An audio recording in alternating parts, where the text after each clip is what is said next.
beloved Boss Mike Cervera. Ang pagsiwot mo. Kita nyo. Ito mga kababayan lintik na ho siguro kinikita ng putang inan to Oo, mga kababayan, kung ano-anong pinangbobola sa mga bobo kapares niyang bobo, ayan, E di, nagsama-sama yung mga bobo. Mga kababayan, kung ano-ano na lang masabi. Ang inang yan. Kung ano na lang masasabi nito mga kababayan, tingnan nyo. Para makita mo yung paghihirap ng mamamayang Pilipino. Di ba? Para makita Pangamputang ina. Para daw makita yung paghihirap ng mamayang Pilipino. Yan ba'y nakikita ni Sara? Abay, kailangan mo pa sabihin ng Pangulo na makita niyang paghihirap. Alam ni Pangulo na marami tayong nahihirapan na mga kababayan, kagagawan ng mga nakarang administrasyon, lalong-lalo na yung administrasyon ng idol mong si Digong. Siya ang may kasalanan ng nararanasan natin ngayong paghihirap. Putang ina nyo. mo yung sigaw at marinig mo ang sigaw ng taong bayan. Diba? Anong sigaw ng taong bayan na pinagsasabi mo? Iilan lang kayo. Tawag mo taong bayan? Yung wala pang 8? My goodness, mga kababayan ko. Sino ba yung sinasabi tinutukoy niyang taong bayan? Kailan ba natin makita yung taong bayan na sinasabi niya? Nagkaroon na nga ng June 12 na sinabi nila na marami sila nasusugod sa Malacanang. Nasaan? Ano sabi sa balita? Wala pang 200. Yung ba yung tinutukoy nila na taong bayan?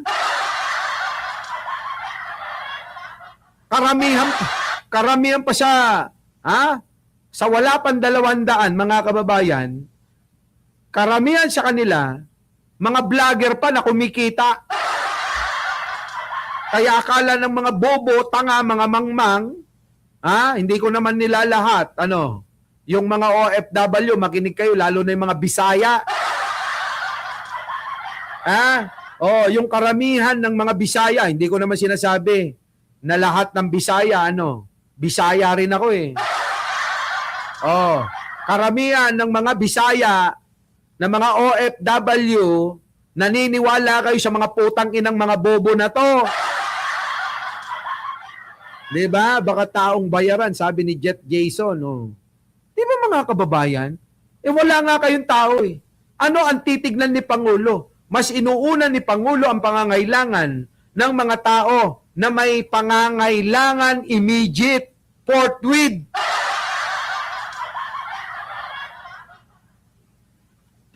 Tama? Yan, mga DDS na Bisaya, sabi ni Jane Wanson.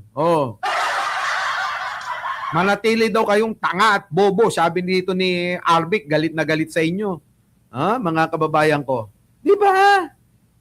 Taong bayan ang tawag nila sa wala pang 200, wala pang sing alikabok, mga kababayan, sa bilang ng ating ng ating populasyon. Sila yung nagsasabi, putang ina ko, konti kakapiraso, wala pang ni alikabok sa dami ng mga Pilipino, tapos sila yung may gana na sabihin nila na palitan ng presidente. Hindi ko makuha yung logic doon, mga kababayan ko. Hindi ko makuha yung logic doon. Di ba? Kukunti lang kayo Tapos sasabihin nyo, kayo yung magpalit, kayo yung mamuno, kayong kakapiranggot, tapos ang ipapalit nyo yung bobo, tanga, sinto-sinto, may sayad na si Sara. Diyos ko! Anong klaseng katarantaduhan yan? Di ba? Anong klaseng katarantaduhan? Yang mga gusto nyong mangyari, putang ina nyo. Tapos sasabihin sa atin, sabi sa atin, nung mga loyalistang supporter, alam mo ba, Kuya Park, kung bakit hanggang ngayon, mula noon hanggang ngayon, loyalista pa rin kami? Sabi ko, bakit? Kasi si Ferdinand Marcos, walang ipinapatay kahit isang Pilipino. Oh, walang sinasabing ganyan. Gumagawa ka na naman ng kwentong putang ina mo. Magaling to gumawa ng kwento eh. 'Di ba? Oh, pero totoo naman. Oh, 'di ba? Meron ba kayong ebidensya na nagpapatay si Apo Lakay? Wala. Oh. Oh. Ipinakita niya sa akin yung video ni Imelda Marcos na ayaw daw ni Imelda Marcos na may mamatay. Ang tanong, bakit ang daming pinatay nung panahon ng martial law? Oh. Ilang Pilipino ang tinorture? Oh. Ano pa ang ginawa ng Marcos Sr.? Oh, kita nyo mga... Alam mo, itanong mo kay Enrile at saka kay Ramos. Sila ang nakakaalam niyan. Kung ikaw ay mabuting sumusunod nung panahon ni Pangulong Bongbong Marcos, ay ni Pangulong Ferdinand Marcos, naku Diyos ko, maginhawa ang buhay mo. Pero kung ikaw ay pasaway, talaga namang mapaparusahan ka. Ngayon, ang nangyayari sa propaganda ng mga dilawan at makakaliwa, lalong-lalo na ng panahon ni Ninoy, utoy, makinig ka, utoy. Yung mga namamatay na yan, sila rin ang gumagawa niyan at ibinibintang kay Pangulo bilang propaganda nila, bobo. Hindi alam nito, bobo ito, tanga. Bibigyan ko kayo ng example na ang may gawa ng mga patayan na yan ay gawa ng mga dilawan at makakaliwang grupo. Sila-sila rin. Tapos binibintang kay Pangulo. O sample. Yung Plaza Miranda bombing. Ano nangyari doon? Sabi ni Victor Corpus, ang may kagagawan niyan ay si Ninoy mismo. O, kita nyo mga kababayan ko? Si Ninoy mismo, sample yan na kaya nila na ipapatay yung mga kasamahan nila alang-alang na gawing propaganda at ibintang sa administrasyon ni Apo Lakay. Yan! Kulang sa sustansya to eh. Mukhang amlang yung pinadede ng magulang eh. Kaya hindi alam yung mga ganon. Porke may namatay kasalanan ni Apo Lakay. Hindi. Sasabihin naman nila, bakit sa panahon ni Digong? Yun kay Digong maliwanag na maliwanag. Dahil galing sa bunganga mismo ni Digong yung pag-uutos na ipapatay, mamatay, patayin, ganon.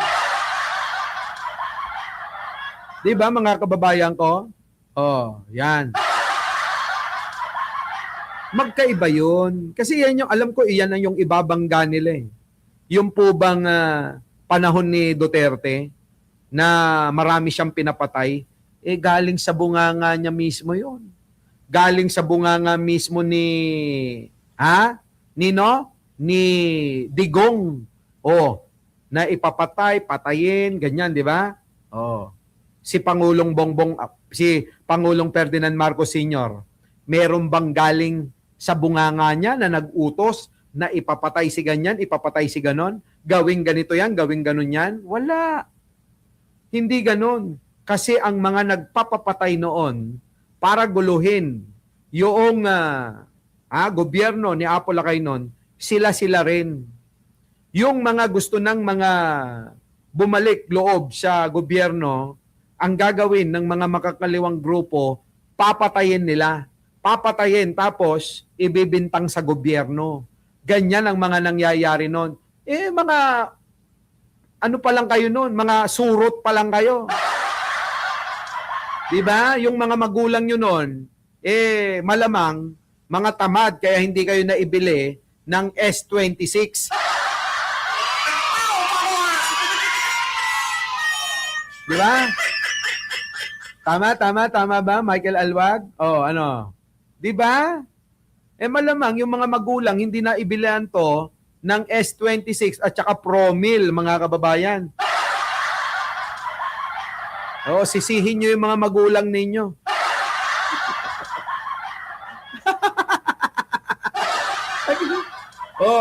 Di ba? Pagkatapos mo ng S26, 6 months, sunod mo na yung Promil. Ganon.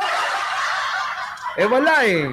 Mukhang hindi nagkaroon ng promil tong mga putang inang mga DDS na to eh. Ay nako, kaya ang gulo-gulo nila, mga putang ina nila. Anyways, mga kababayan, tapusin na natin to. Kita-kita po tayo mamayang gabi.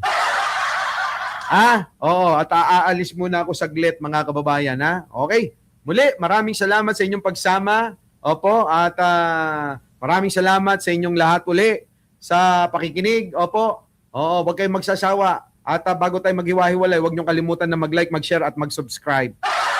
Maraming salamat po. Our beloved Boss Mike Cervera.